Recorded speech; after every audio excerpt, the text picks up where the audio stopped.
जय श्रीमन्नारायण। आप सभी को राधे राधे। जय श्री कृष्ण।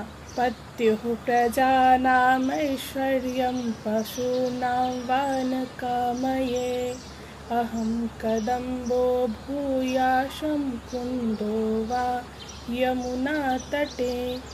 हे भगवान श्रीमन्नारायण, मैं प्रजापति ब्रह्मा के पद की प्राप्ति नहीं चाहता और नहीं पशुपतिनाथ के ही पद की प्राप्ति चाहता हूँ।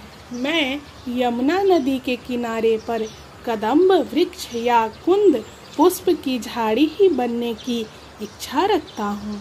श्री कुलशेखर स्वामी जी ने इन्हीं भावों को श्री कुलशेखर सूक्त में बड़े सुंदर रूप से भगवान के श्री चरणों में प्रस्तुत किया है। वे प्रार्थना करते हैं कि मैं नीला देवी से विवाह करने के लिए 7 बैलों को जीतने वाले भगवान की सेवा करना ही चाहता हूँ। मुझे भगवान के स्थान श्री वेंकटाद्रि पर स्वामी पुष्करणी में एक बगुले का ही जन्म मिले।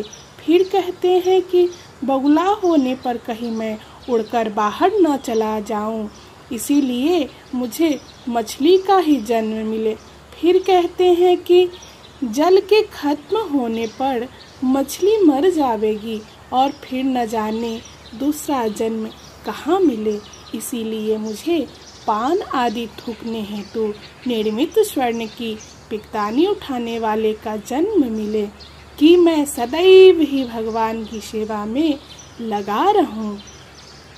स्वर्ण पात्रधारी होने पर स्वर्ण की चोरी करने के दोष का निर्माण होने की संभावना और अत्यधिक समीपता के कारण अपचार होने की संभावना बनेगी, इसीलिए एक चंपा के पेड़ बनने का सौभाग्य मिले। फिर कहते हैं कि फूलों से लदे हुए चंपा के पेड़ को भगवान का ही कोई भक्त उचित मूल्य देकर फूल या लकड़ी के लोभ से खरीद कर ले जाए तो भगवान से विरह प्राप्त होगा, इसीलिए फल फूल से रहित निकम्मे वृक्ष के जन्म की याचना करते हैं।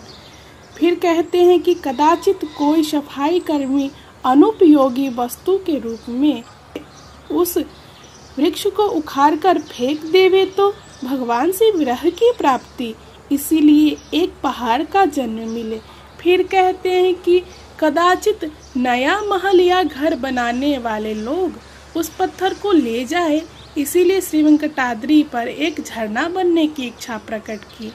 फिर कहते हैं कि यदि झरना सूख जाए, इसीलिए श्री वेंकटाचल का रास्ता होने की प्रार्थना की।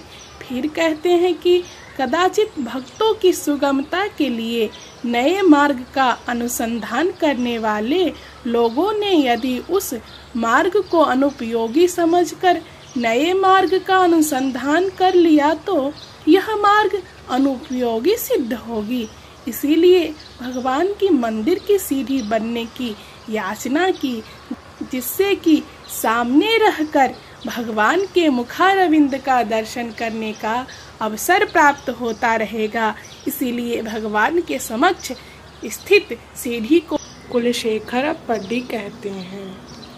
आप सभी को राधे राधे। जय श्री कृष्णा।